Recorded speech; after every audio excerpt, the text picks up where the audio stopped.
If you've got family that go back more than 2 or 3 generations in the UK, the chances are you've got a relative who's involved in brickmaking. This project has come about through developers' contributions for public art in Bursledon, and we were looking to do a project that responded to the local history and approached Emma Smith, an artist who had done a project at the Brickworks Museum in Swanwick. We asked Emma to adapt that concept from that project to make it into a piece of permanent public art for a site in Bursledon. So I previously worked on a commission for Arts and Heritage for the Brickworks Museum, which is at Bursledon Brickworks.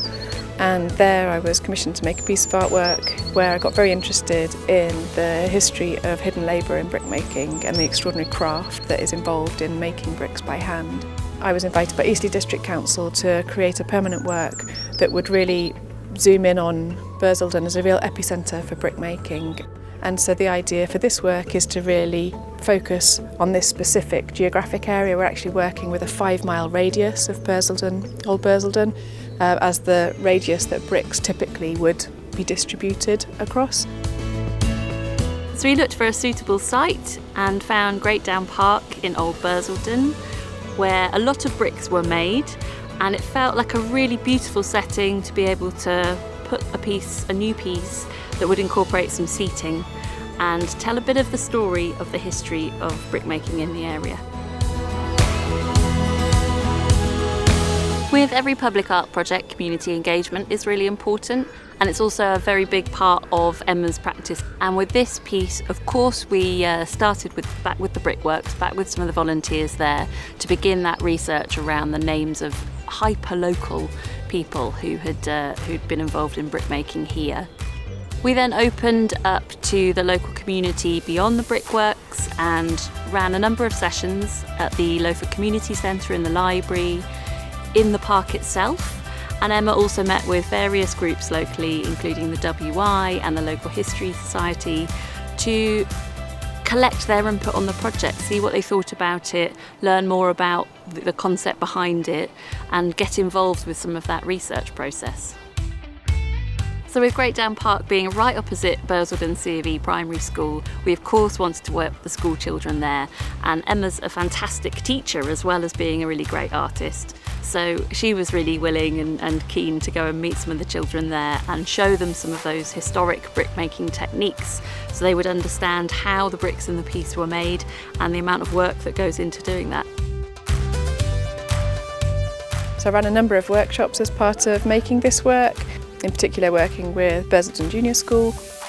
And the idea of these workshops was to share this amazing craft of brickmaking. And so we made bricks, we also made tiles, looking at the different forms of brickmaking that would have gone on within brickyards in the local area, using these sort of traditional methods of mould, throwing the bricks, which is a lot of fun, because you literally hurl the clay, turning the bricks out and being able to mark those bricks that the children made with their own initials for them to keep.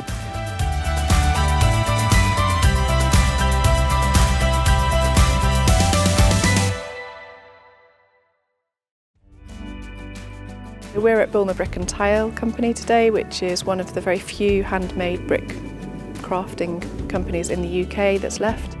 And this is a space that I did a lot of my research in the work, learned how to throw bricks. It's an amazing site. It's run by multiple generations of the same family and has been for many, many years.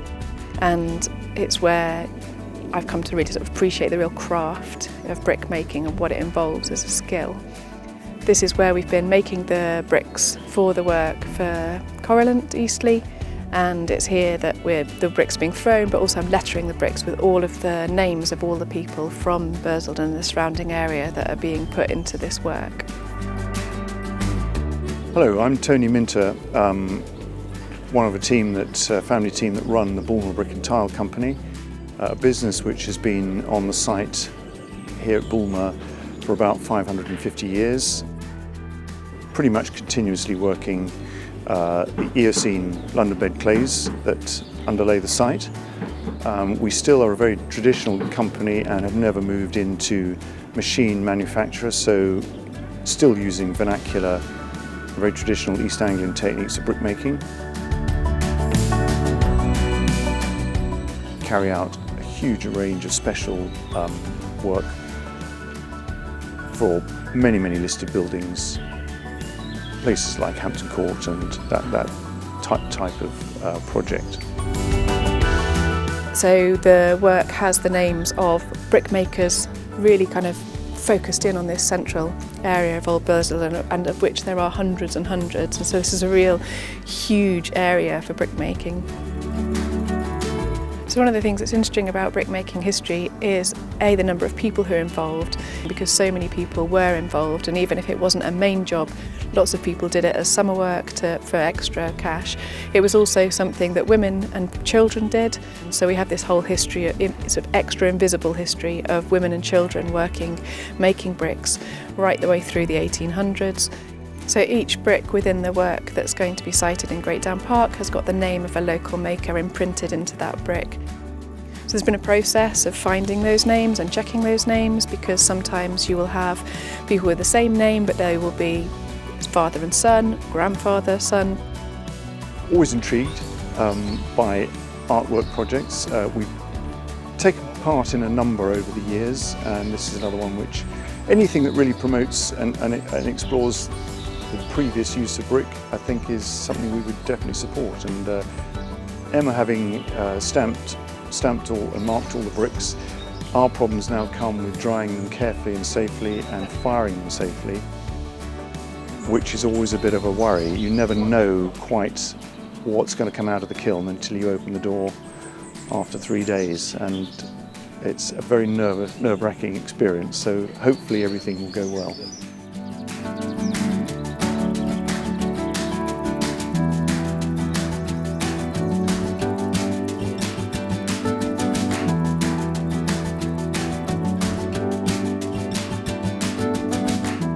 In order to have that perforated brick pattern where the light can travel through it, required a substructure to the work that gives it that support and structural integrity. So the work is supported with an internal steel structure that has a circular footing to it, meaning that we've been able to create a footing which hasn't required any concrete to be put into the park, which is a way of working which means that we're not producing anything harmful in the soil where the grass is. And then that substructure then has uprights from it that then create an internal steel support to this work as a sculpture, and so the bricks are then threaded onto that as part of the way that the piece is put together.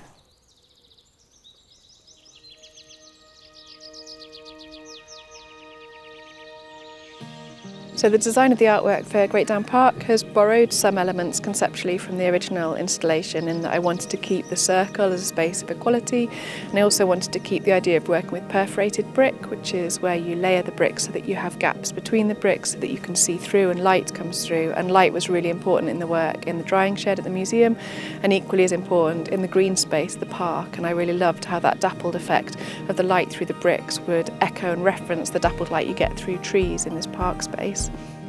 So the work is constructed in the round, but obviously for Great Down Park this work is coming up from the ground rather than being suspended as the original work was at the Brickworks Museum. And this is a really lovely kind of connection to really root directly into the earth beneath our feet, which is the material that this work is made from. And I think this is a really exciting kind of element of this work in Great Down Park, is to raise awareness to just that thought process of thinking what's beneath you and what are these amazing art materials that surround us, that have been used for hundreds and hundreds of years to build with and to make with, and that we now can produce this work with. We've had a lovely launch event at Great Down Park today. We've had Emma here and some of the school children who have taken part in the workshop. The Mayor of Eastleigh came to officially launch the project, and we've had some of the volunteers who've been involved in the research, as well as Brickworks staff and volunteers and neighbours who wanted to come and find out more about what we've been doing. So it's been a really great day.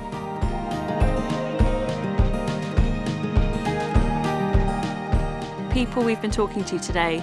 appreciate the hyper-local relevance of the subject, and that it's really tied to place and educational, that people can go online using the QR code from the sign and learn a bit more about that local history, and not just the connection to the brickworks, but actually the brickmaking that's been happening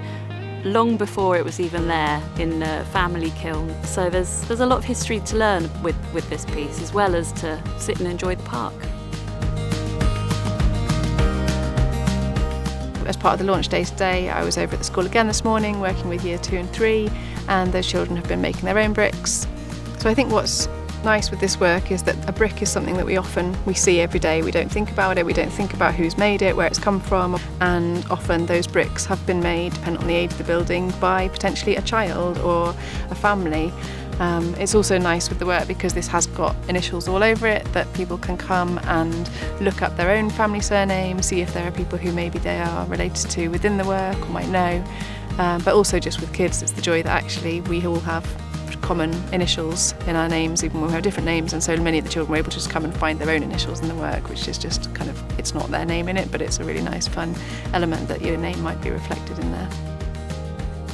Then it's been really nice to be in the park here and sharing the work with people, and everyone's been very curious coming through, and we've had really brilliant conversations with people who are really excited to find out about the history or who know a lot about it and have equally been contributing to kind of expanding that knowledge. We hope that this piece will create a new feature for the park, that people can sit and enjoy being outside, being in nature, learning about that history. We're very physically on the ground from which these bricks have been made. And so I think what's really lovely is that this work hopefully gives a space that people can come and connect and realise that there is this kind of amazing local history of making from the ground beneath your feet, and then also just to connect to those invisible histories around us in ways that we might not think of, that connect us personally through relatives, through the places that we use and go, to the habitat and the environment which we're living in.